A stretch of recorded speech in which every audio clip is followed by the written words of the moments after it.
வசனத்தை வாசிக்கிறோம். அவர்கள் ஒருமித்து கூடியிருக்க அந்த பூமி அவர்களை தாங்கக்கூடாது இருந்தது. அவர்களுடைய ஆஸ்தி மிகுதியா இருந்தபடியால் அவர்கள் ஒருமித்து வாசம் பண்ண ஏதுவில்லாமல் போயிற்று. ஆபிரகாமும் லோத்துவும் அவர்கள் 2 பேருமாக சேர்ந்து அவர்கள் அந்த கானானுக்கு கடந்து வந்ததை நாம் பார்க்கிறோம்.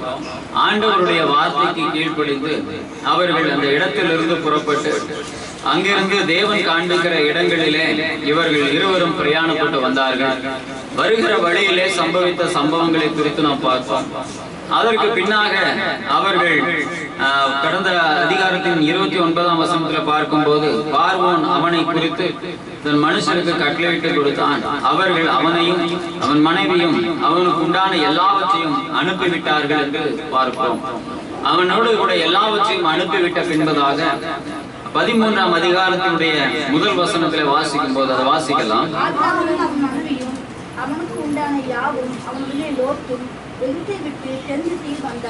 அவர்கள் எகிப்தை விட்டு தென் திசைக்கு வந்தார்கள் என்று சொல்லப்பட்டிருக்கிறது.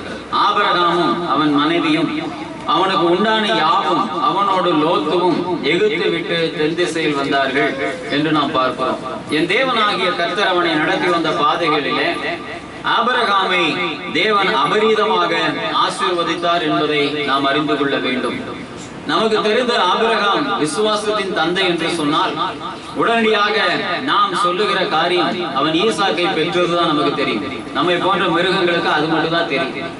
அவனுக்கு 100 வயதான போதும் அவனுடைய கர்ப்பம் செத்து போன போதும் அவனுக்கு தேவனாகிய கர்த்தர் அவனுக்கு பிள்ளையை கொடுத்தார் என்கிறதுதான் நமக்கு பெரிய காரியமாக தெரியும். ஆனால் ஆபிரகாமின் காரியத்துல அதை காட்டிலும் அதிகமான அநேக காரியங்களை கற்றுக்கொள்ள வேண்டிய அவசியம் இருக்கிறது. அதனால் நம்முடைய சிந்தையை ஈசாக்கை நோக்கி மட்டும் போக்கஸ் பண்ணாமல் அதை விட்டு அவனிடத்துல இருந்த மற்ற காரியங்களை பார்க்கும் போது அதனால்தான் தேவனாகிய கர்த்தர் அவனுக்கு ஈசாக்கை கொடுத்தார் என்றும் ஈசாக்கை வைத்து அவனை பரீட்சை பார்த்தார் என்பதையும் நாம் கற்றுக்கொள்ள முடியும்.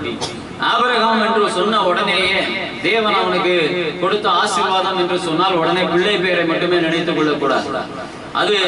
அதை தாண்டி அவனிடத்தில் இருந்த அநேக காரியங்களின் நிமித்தமாக ஆபிரகாமை கர்த்தர் ஆசீர்வதிக்கவும் அவனை சோதிக்கவும் நேரிட்டது என்பதை நாம் கற்றுக்கொள்ள வேண்டும்.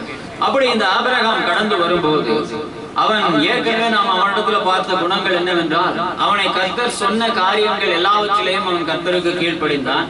எங்கே போக சொல்லுகிறாரோ அந்த இடத்திற்கு நேராக போனான். அது அவனிடத்துல காணப்பட்ட மகா பெரிய காரியம். இரண்டாவது, தேவன் சொன்ன இடங்களுக்கு போனாலும் அங்கே தனக்கென்று ஒரு கூடாரத்தை ஏற்படுத்துவதற்கு முன்பதாக தேவனுக்கென்று பலிபீடத்தை உண்டாக்குவது அவனுடைய சிறப்பு அம்சமாய் இருந்தது. என் தேவனாகிய கர்த்தர் அவனுக்கு காண்பிக்கும் இடத்திலே தனக்கென்று ஒரு காரியத்தை ஸ்தாபித்துக் கொள்வதற்கு முன்பதாக தேவனுக்குரியதை முதலாவது செய்கிறவனாக காணப்பட்டான். இன்னைக்கு நம்மளுடைய வாழ்க்கையில அந்த காரியங்களை கடைபிடிக்கும் போதுதான் ஆபிரகாமினுடைய ஆசீர்வாதங்களை உங்களுடைய வாழ்க்கையில நீங்கள் பார்க்க முடியும் என்பதை அறிந்து கொள்ள வேண்டும். இந்த நாளிலும் ஆபிரகாமினுடைய மற்ற சிறப்பு அம்சங்களை குறித்து நாம் பார்க்க இருக்கிறோம். அப்படி என்ன நடந்தது? ஆபிரகாம் அவன் மனைவியையும் அவனுக்கு உண்டான யாவையும் அவனோடு லோத்தையும் எகிப்தை விட்டு தென் தேசத்திற்கு வந்தார்கள் என்று சொல்லி பார்ப்போம். ஆபிரகாம் தான் ஆபிரகாமோடு அவனுடைய மனைவியும் அவனோடு கூட லோத்தையும் கூப்பிட்டுக் கொண்டு அவன் வந்தான். எங்க போனாலும் பாடுகளோடுதான் போயாக வேண்டும். அதனாலதான் எகிப்திலேயே அவனுடைய மனைவியை விட்டு வர முடியாமல் எகிப்திலிருந்து திரும்பவுமாக அழைத்து அவன் தென் திசை நோக்கி போகும் போதும் அவனும் அவனுடைய மனைவியும் லோத்துவும் கடந்து போகிறார்கள். அந்த பிரயாணத்தின் பாதையிலேயே அவர்களுடைய ஆஸ்திகள் பெருகினது. அது எவ்வளவு தூரம் பெருகினதா? கீழே உள்ள வசனங்களை வாசிக்கலாம். 2ஆம் வசனம். வெள்ளியும் பொன்னுமான ஆஸ்திகளை உடைய சீமானாய் இருந்தான். வெண்ணும் பொன்னுமுடைய ஆஸ்தியுடைய சீமானாய் இருந்தான். தன் பிரயாணங்களிலே தெற்கேயிலிருந்து பெத்தேல் மட்டும் பெத்தேலுக்கும் ஆயிக்கும் நடுவாக தான் முன்பு கூடாரம் போட்டதும் தான் முதன் முதல் ஒரு பலிபீடத்தை உண்டாக்கினதுமான ஸ்தலம் மட்டும் போனான். அங்கே ஆபிரகாம் கர்த்தருடைய நாமத்தை தொழுது கொண்டான். போதும். எந்த இடத்துல நீங்கள் ஆபிரகாமை பார்த்தாலும் ஆபிரகாமினுடைய சாயல் தேவனாகிய கர்த்தருக்கு பலி செலுத்துகிறதாக இருந்தது. கர்த்தரை மகிமைப்படுத்துகிற காரியம் அதான் ரொம்ப முக்கியமானது. அவனுக்கு வெள்ளியும் பொன்னுமான ஆஸ்திகள் பெருகினவனாக இருந்தான். அப்படி பெருக்கம் நம்முடைய வாழ்க்கையில் இருக்கும் போது அந்த இடத்துல ஆண்டவர் இருப்பாராங்கிறத மட்டும் கொஞ்சம் யோசிச்சு பாருங்க. நமக்கு கடன் பிரச்சனை நிறைய இருக்கும் போது நம்மளுடைய ஜெபமும் ஜீவியமும் ஊழியமும் எப்படி இருக்கு? நமக்கு ஆஸ்திகள் பெருகும் போது நம்முடைய ஜெபமும் ஜீவியமும் ஊழியமும் எப்படி இருக்குன்னு பாத்தீங்கன்னா ரெண்டுக்கும் நிறைய வித்தியாசம் இருக்கும். நமக்கு வியாதி இருக்கும் போது நம்மளுடைய ஜெபமும் ஜீவியமும் ஊழியமும் எப்படி இருக்கிறது? நம்ம சுகபோகமாக இருக்கும் போது நம்மளுடைய ஜெபமும் ஜீவியமும் எப்படி இருக்கிறதுன்னு பாருங்க. வியாதி இருக்கும் போது ரெஸ்ட் தேவைப்படும், அப்ப ரெஸ்ட் எடுக்க மாட்டோம். ஏன்னா எப்படியாவது ஆண்டவர் சுகம் கொடுத்துட்டாருன்னா பரவாயில்லையேன்னு ஓடும். ஆனா வியாதி இல்லாம சுகமா இருக்கும் போது சொல்லுவோம் கொஞ்சம் ரெஸ்ட் எடுக்கணும், டாக்டர் ரெஸ்ட் எடுக்க சொல்லியிருக்காரு. டாக்டர் சாக தான் சொல்றாரு உங்களுக்கு, ஏன்னா செத்தாதான் அவருக்கு வருமானம். சாவர வியாதிக்கு போனாதான் அவருக்கு வருமானம். பல்ல பத்தின ரகசியங்களை நீங்க பல் டாக்டர் கிட்ட கேட்டா விளங்க. அவர் சொல்ற பேஸ்ட போட்டு நீ விளங்கினீங்கன்னா உனக்கு பல்லு அவ்வளவு செலவமா ரொம்ப நாளைக்கு வராது. ஏன்னா அவருக்கு வியாபாரம். எதை யாருக்கிட்ட கேட்க கூடாதோ அங்கதான் போய் நமக்கு கேட்டுக்கிட்டு இருக்கும். உன் பல்லு பூரா நல்லா இருக்கு, அவர் சொல்ற ஒரு பேஸ்ட போட்டு விளக்கியாச்சுன்னா வாழ்க்கை பூரா உன் பல்லுல எந்த பிரச்சனையும் வரலன்னா அவரு இதுக்கு கடை போட்டு வந்திருக்காரு. அதுவே நமக்கு கிடையாது. அதே போலதான் நம்மளுடைய வாழ்க்கையில சுகபோகமான வாழ்க்கைகள் இருக்கும் போது ரெஸ்ட் நமக்கு ரொம்ப தேவைப்படும். அப்பதான் உனக்கு அடுத்த வியாதி வரும். நீ சாப்பிடுற சாப்பாட்டுக்கு நடக்க வேண்டாம்னு சொல்லிடுவாங்க. அப்பதான் உனக்கு சுகர் வரும். சுகர் வந்தா பிரஷர் வரும். இது ரெண்டு வந்தா கிட்னி ஃபெயிலியர் ஆயிரும்.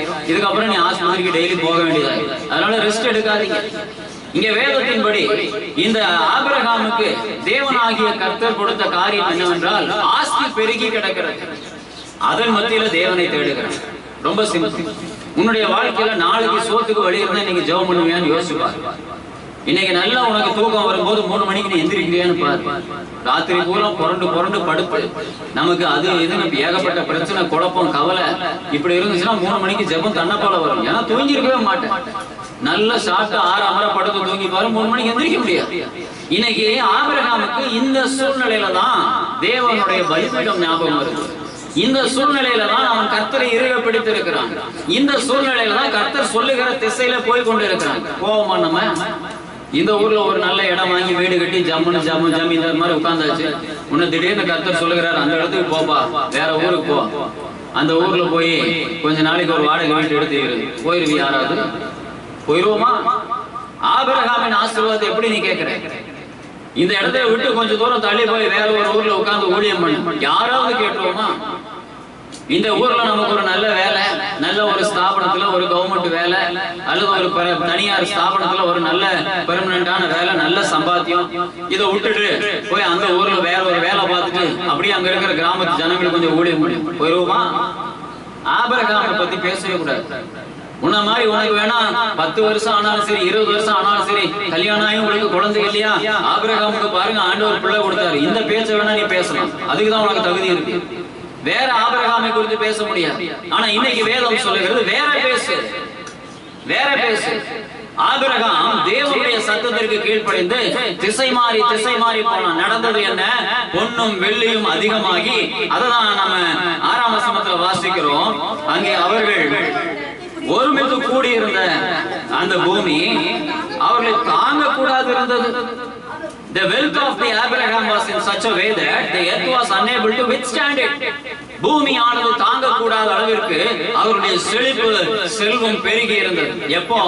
ஒருமித்து கூடியிருந்த போது. That is very important. Each and every verse makes you to think a lot of things which is never seen in your life. ஆபிரகாமை குறித்து பேசப்படுகிற ஒவ்வொரு அடியும் ஒவ்வொரு வார்த்தையும் அநேக காரியங்களை நாம் சிந்திக்கும்படி நமக்கு கொடுக்கிறது.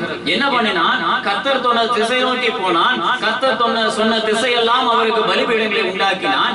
அங்கே அவனுடைய செல்வ செழிப்புகள் பெருகி இருந்தாலும் அவைகளை சற்றேனும் பொருட்படுத்தாமல் அவைகளை அவன் தேவனாகிய கர்த்தரை முன்வைத்து ஓடத் தொடங்கினான். அங்கே ஆபிரகாமும் வந்த லோத்துவும் ஆடு மாடுகளுக்கும் கூடாரங்களும் இருந்தன என்று சொல்லப்பட்டிருக்கு. ஆபிரகாமுடைய வந்த லோத்துவுக்கும் ஆடு மாடுகளும் கூடாரமும் பெருகி இருந்தது. The sharing was very equal. Abraham போகல, சும்மாதான் போனான். அவனுக்கு பிள்ளையும் கிடையாது, ஒண்ணும் கிடையாது. அவனோடு கூட லோத்துவை கூட்டிட்டு போயிருந்தான். அந்த லோத்துவுக்கும் அவன் தன்னுடைய காரியங்கள் எல்லாவற்றையும் பங்கிட்டு கொடுத்திருந்தான். அவர்கள் ஒருமித்து இருந்தார்கள் என்று சொல்லப்பட்டது. நம்ம பங்கிட்டு கொடுத்து எப்படி இருக்கும்? நம்மளோட ஒரு ஆள் கிடைச்சா அவனை பை தூக்க போட்டுருவோம். அப்ப இந்த மாதிரி வேலைகள் செய்யணும் நீதான் ஆகும்.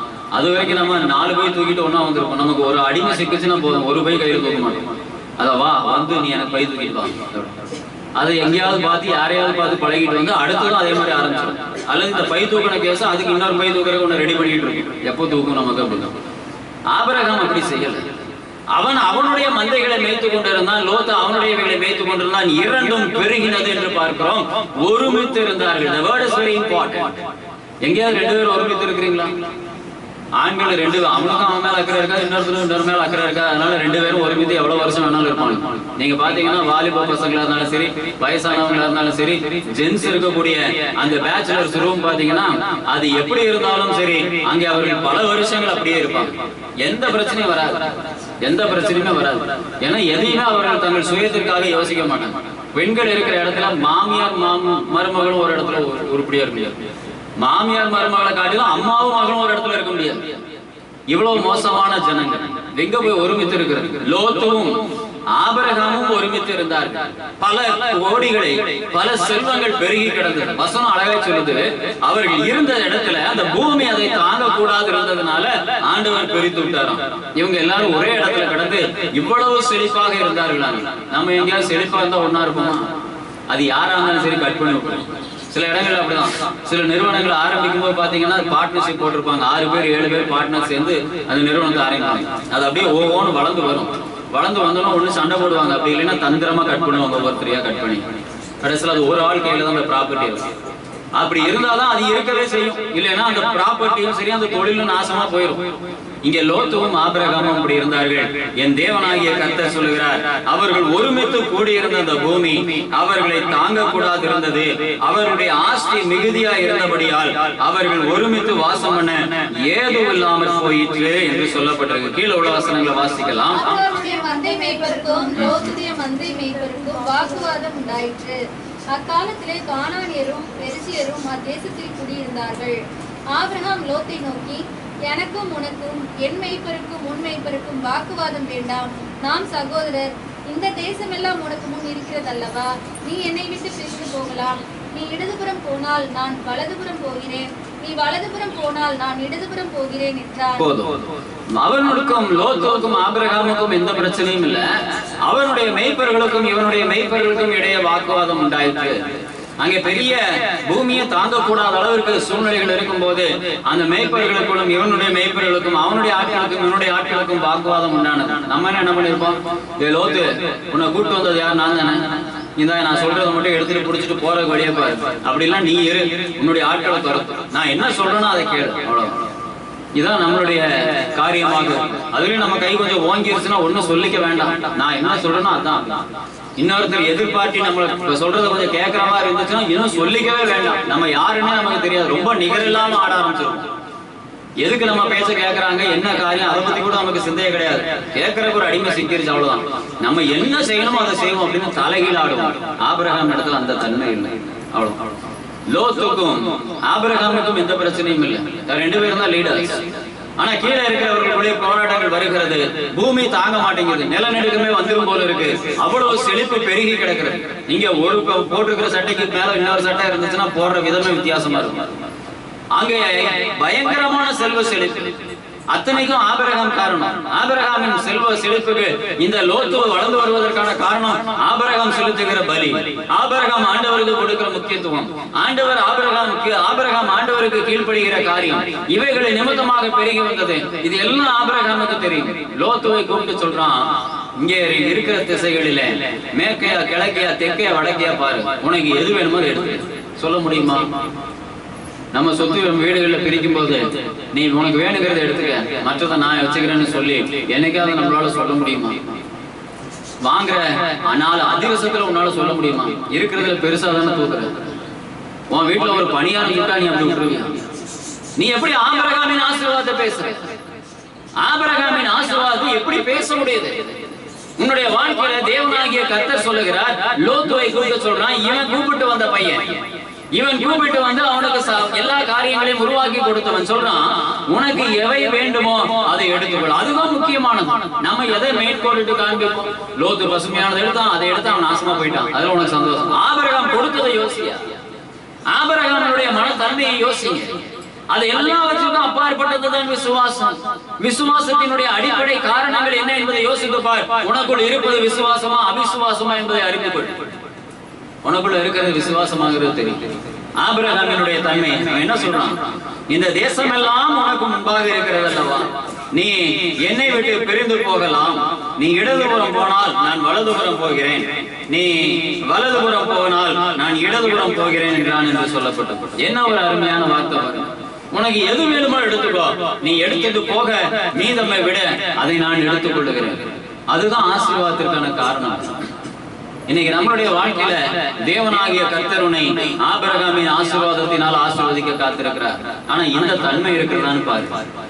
இந்த தன்மை இருந்தாதான் ஆண்டவருடைய ஆசீர்வாதம் இருக்கும்.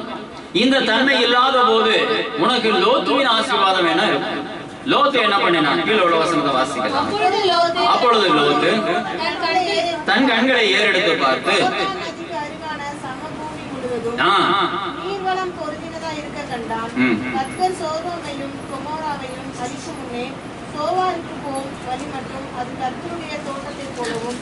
எகிப்து தேசத்தை போலவும் இருந்தது. அப்பொழுது லோத்து யோர்தானுக்கு அருகான சமபூமி முழுவதையும் தெரிந்து கொண்டு கிழக்கே பிரயாணப்பட்டு போனான். இப்படி அவர்கள் ஒருவரை ஒருவர் விட்டு பிரிந்தார்கள். ஆபிரகாமுடைய தன்மையை பாருங்க, லோத்துடைய தன்மையை பாருங்க. நான் நினைக்கிறேன் லோத்து என்ன சொல்லிருக்கணும், ஆபிரகாமை பார்த்து, நீர் எதை கொடுக்கிறீரோ அதை கொடும், எல்லாம் உன் நிமித்தமாக உருவானது, நீர் தான் என்னை அழைத்து வந்தீர், அதன் நிமித்தமாக சம்பாதிக்கப்பட்ட காரியம், நீங்க என்ன கொடுக்குறீங்களோ அதை கொடுங்க ஆபிரகாம்னு சொல்லி இருந்திருக்கும்.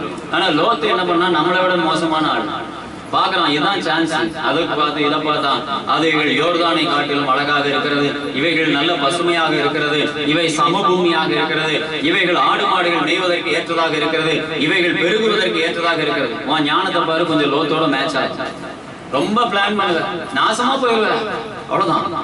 நீ எவ்வளவு பிளான் பண்ண எவ்வளவு தந்திரமாக வேலைகளை செய்ய எவ்வளவு தீவிரமாக உன்னுடைய காரியங்களை சேஃப்டி பண்ண நாசமா போயிடுவ, அவ்வளவுதான். ஆபிரகாமின் ஆசீர்வாதத்திற்கு முன்பாக நீ நாசமா போக போறேன்னு அர்த்தம். பிளான் பண்ணாதீங்க. இவைகள் எல்லாம் சூதுவாதான காரியமாக வேதம் காண்பிக்கிறது. There is no need to bring a character like Lot inside that, but there is a peculiar reason for that. You should not be like that. பெற்றுக்கொண்டது எங்க இருந்து, நீ வாங்கினது எங்க இருந்து, அதற்கு முன்பாக நீ காரியங்களை என்ன செய்து கொண்டிருக்கிற? உன் வீட்டுல ஒருவேளை சோறு வருதுன்னா அது கர்த்தர் காரணம் என்பதை நினைத்து பார். ஆபிரகாமின் தன்மை உனக்கு வரும். அந்த சோத்துல சுடு சோத்தை மற்றவனுக்கு போட்டு பழைய சோத்தை சாப்பிடு, ஆபிரகாமின் ஆசீர்வாதம் உனக்கு இருக்கும். சூட ஆக்கி சட்டிக்குள்ள அடியில வரைக்கும் கரண்டியை விட்டு கறி அள்ளி போட்டு சாப்பிட்டுட்டு மற்றவனுக்கு வெறும் குழம்பு வைக்காத லோத்துவின் ஆசீர்வாதத்தை பெற்றுக் கொள்வாய், நாசமா போயிடும். வேதம் அதைதான் சொல்லுகிறது. ஆபிரகாமின் ஆசீர்வாதம் என்பது it is the thing that you have to share and spare everything for others. You have to give the preference for the person who is below you, who came behind you. உன்னோடு வந்த ஜனங்களுக்கு என்னையா கொடுத்திருக்க? உன்னோடு வந்தவங்களுக்கு என்ன கொடுத்திருக்க? நீ பாக்குறான் லோத்து, ஓ வாட் இஸ் பெஸ்ட். ஆபிரகாமுக்கு வைத்தியம் கொடுத்த மாதிரி இவனுக்கு தான் ஞானம் வந்த மாதிரி சம்பாதிச்சு கொடுத்தவன். தேவனாகிய கர்த்தருடைய சத்தத்திற்கு கீழ்ப்படுகிறவன் அவன். தேவனை கனப்படுத்தி பலிபீடங்களை எழுப்பி பலி செலுத்துகிறவன் அவன். Lot is not a character to come towards Abraham. He is not an equal person. But when the thing is given, what was his reply? உன்னுடைய பதில் என்ன? உனக்கு ரெண்டு காரியத்தை கொடுத்து, எந்த காரியத்தை கொடுத்து உன்னிடத்துல இதுல உனக்கு என்ன வேணும்னு சொன்னா, ஒரு கிறிஸ்தவனுடைய வாயிலிருந்து வருகிற காரியம், உனக்கு வேண்டியதை எடுத்து மீதியை கொடு. என்னைக்கு நீ அப்படி சொல்றியோ அன்னைக்கு இந்த பகுதி எடுத்து வாசி, இல்லைன்னா இந்த பக்கத்தை வேதத்துல இருந்து கிழிச்சு வீசி. ஆபிரகாமின் ஆசீர்வாதத்தை தேடி அவனும் வரக்கூடாது. ஈசாக்க வேணா பெற்றுட்டு போ, அது தேவ சமூகத்துல வருகிற காரியம் அல்ல. உனக்கு தெரிஞ்சது அதுதான். உன்னுடைய காரியங்களில இந்த காரியத்தை தவிர ஆபிரகாமை குறித்து உன் சிந்தையில வேறொன்றும் கிடையாது. ஆனால் வேதம் புதிதாய் கற்றுக் கொடுக்கிறது. லோத்துவை பார்த்து சொல்றேன், உனக்கு வேண்டியதை எடுத்து மற்றதை சொல்லு. வலது பக்கம் போனா நான் இடது பக்கம் போறேன், நீ இடது பக்கம் போனா நான் வலது பக்கம் போறேன். சம்பாத்தியம் யாருக்கு? It belongs to Abraham. ஆனா லோத்து என்ன செஞ்சான்? ரொம்ப அறிவா இருக்கிறான். நம்மள மாதிரி எல்லாம் திருப்பி பார்ப்போம். ஒரு சேலையை வாங்கினாலும் திருப்பி பார்ப்போம், ஒரு பைய வாங்கினாலும் திருப்பி பார்ப்போம், காலில் போடுற ஒரு மிதியடியை வாங்கினாலும் திருப்பி பார்ப்போம், எண்ணத்தை வாங்கினாலும் திருப்பி பார்த்து நல்லா செலக்ட் பண்ண நாசமா போக போறேன். லோத்துவின் ஆசீர்வாதம். என்னத்தை சாதிச்ச நீ வாழ்க்கையில? ஒண்ணும் கிடையாது. ஒரு நாள் உன்னுடைய வாழ்க்கையில தேவனாகிய கர்த்தர் கொஞ்சம் தான் முகத்தை திருப்பிட்டார்னா நீ லாசுவை காட்டிலும் நாசமா போகதான் போற. அதுல எந்த மாற்றமும் இல்லை. உனக்கு எதுக்கு இவ்வளவு அறிவு? லோத்துவின் அறிவை பாருங்க. பின்னாடி லோத்துவுக்கு நடந்த காரியத்தை வாசிக்கும் போது உனக்கு தெரியும். லோத்துவின் காரியம் பார்ப்பதற்கு பசுமையா இருக்கிறது, நல்ல நீர்வளமாக இருக்கிறது, எல்லாம் காரியம். According to his view, he says that I had got an opportunity, but I have a brain, I am going to decide a nice place. It's everything good, but it is not right. நல்லதுதான், ஆனா சரியா இல்ல. லோத்துவின் காரியத்துல என்ன குறை சொல்ல முடியும்? Abraham தான் உனக்கு வேண்டியதை எடுத்துக்க சொன்னான். ஆபிரகாம் தான் லோத்துவை பார்த்து இந்த சுதந்திரத்தை கொடுத்தான். ஆபிரகாம் தான் லோத்து உனக்கு வேண்டியதை நீ சரியாக தேர்ந்தெடுத்துக்கொள் என்று சொன்னான். ஆனால் அவைகள் எல்லாம் உன்னுடைய வாழ்க்கையில சரியல்ல. காரணம், நீ நினைக்க வேண்டிய காரியம் Abraham is the person to select the place. அந்த அறிவிலேயே வேற என்ன ஞானம் வந்து உனக்கு என்ன பிரயோஜனம்? இன்னைக்கு நமக்கு நிறைய பேருக்கு அப்படிப்பட்ட ஞானம் தான் இருக்கு.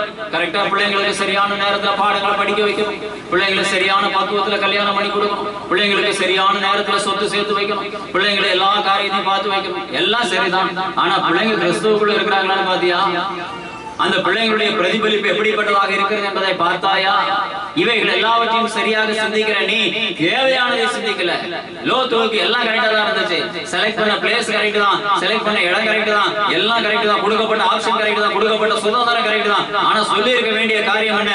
Abraham, you are the right person to select a place for me.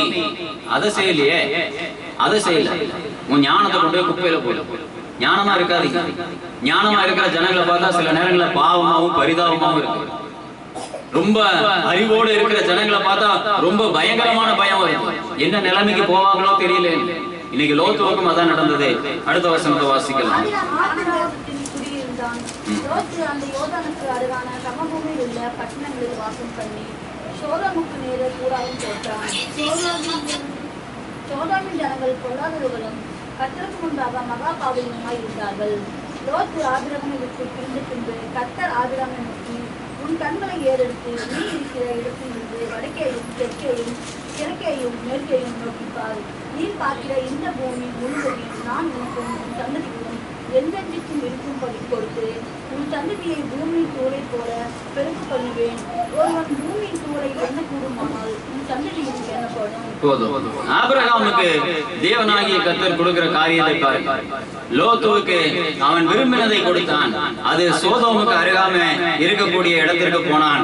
அங்கே சோதோமுக்கு நேரே கூடாரம் போட்டான்.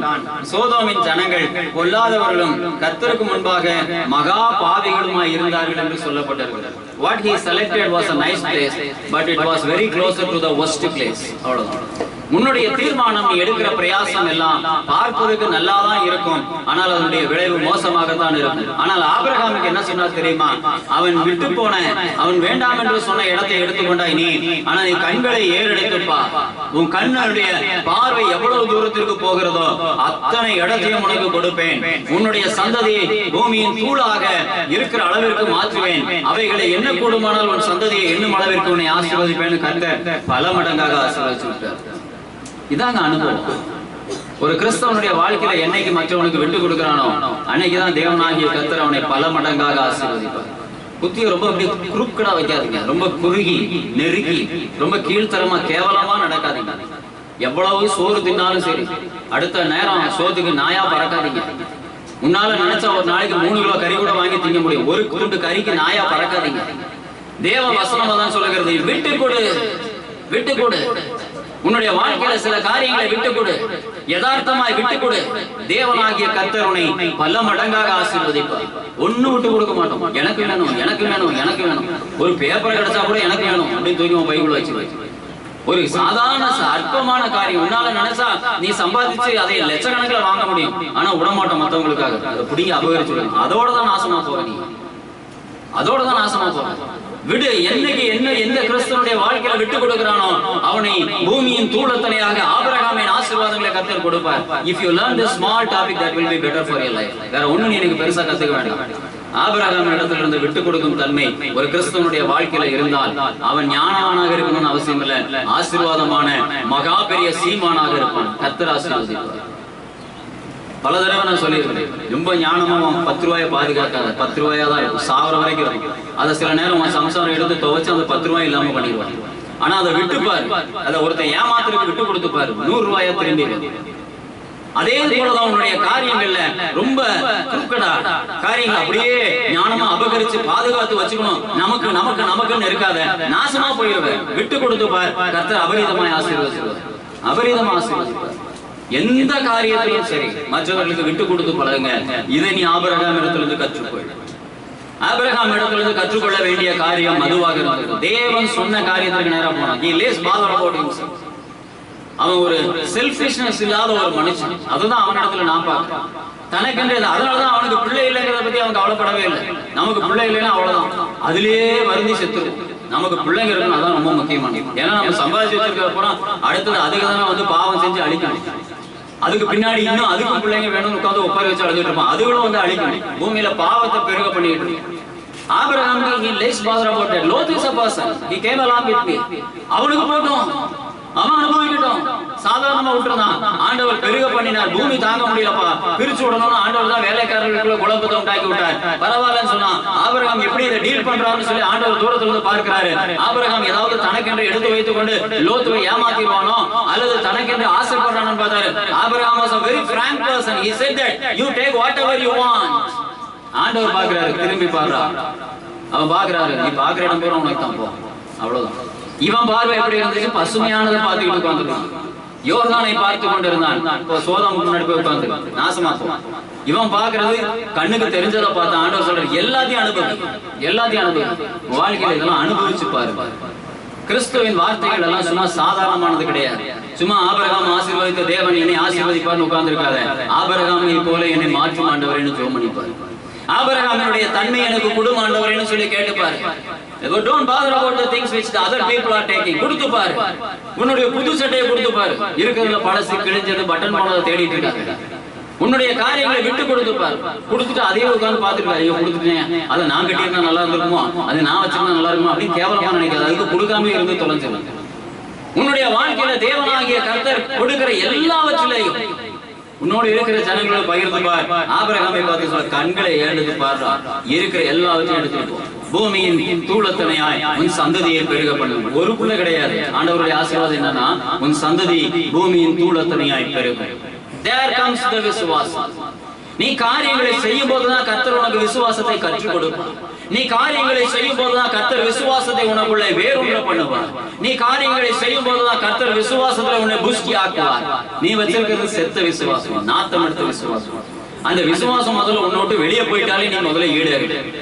நீ பண்ற எல்லா அநியாயத்தையும் அக்கிரமத்தையும் பண்ணிட்டு அதுக்கு ஞானங்கிற ஒரு போர்வையை போத்திட்டு அந்த கேவலமான பாவத்தை தூக்கி உன் தோல்ல போட்டுக்கிட்டு அதை விசுவாசம் அதுக்கு ஒரு போர்டு எழுதி ஒட்டிக்கிட்டு கேவலமான ஒரு கிறிஸ்தவ வாழ்க்கை வாழ்க்கை.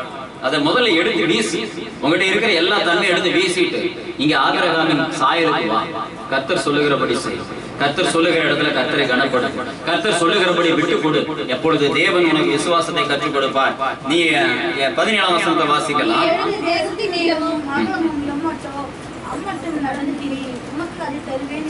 என்ன சொல்றாரு? நீ எழுந்த தேசத்தின் நீளமும் அகலமும் எம்மட்டுமோ அம்மட்டும் நடந்து திரி, உனக்கு அதை தருவேன் என்ற ஆண்டவர் எவ்வளவு உற்சாகப்பட்டதா இப்படி சொல்லியிருப்பான்னு பாருங்க.